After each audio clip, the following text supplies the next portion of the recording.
Ayan. Nakakahiya ang mga bupol na politiko. Sinisigaw ng buong mundo si Tatay Digong. Palayain ninyo. Nandito po kami ngayon sa Hague, Netherlands, mga lalab. Yes. Yan. Tingnan ninyo mga bupol na politiko. Ang sumusuporta at nagmamahal kay Tatay Digong na itinapon ninyo dito.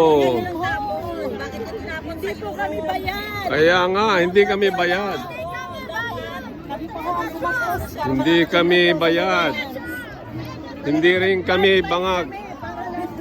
Kayo'y mga bangag. Puyat lang kami, hindi bangag. Yung mga bubol na politiko, huwag ibuto! Yes! Suportahan ang grupo ni Tatay Digong na gumagawa ng kabutihan sa ating bayan. Kita nyo ang ating passport. Ilang taon na ngayon na rin nyo? Yes.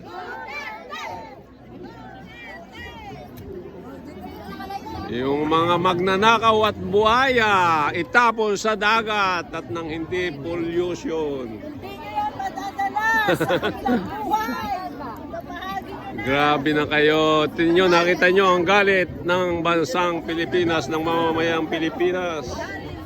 Kahit dito sa Europe, nagsakripisyo kami para sumuporta, ipakita ang suporta kay Tatay Digong.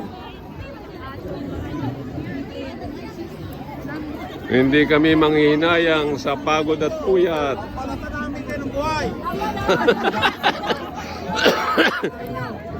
Akala ko ibang lahi ka kabayan, Pilipino. namin kayo ng buhay. Akala ko ikaw yung foreigner, yung pala ikaw ano eh. Pinoy na Pinoy. Pinapakita ninyo yung namatay sa AJK. Diba sa hazing? Yung mga mandurugas yun, mga ano, salot sa bayan yun. Paano naman yung nabiktima ng rights? Oo. Yung kriminal, ano, wala Yes. bang human rights doon? Ito walang binayaran. Nung March 15 lang, 2025 ngayon taong ito, may nirape na bata, 10 taong gulang, pinatay, binasag ang ulo, nihulog sa bangin. Nasa ng katarungan.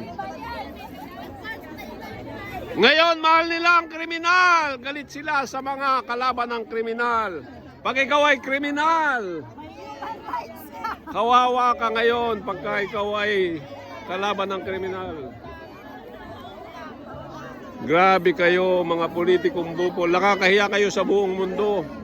Pinagkaisa nyo yung mabuting tao, mabuting ginawa, may mabuting ginagawa sa bayan.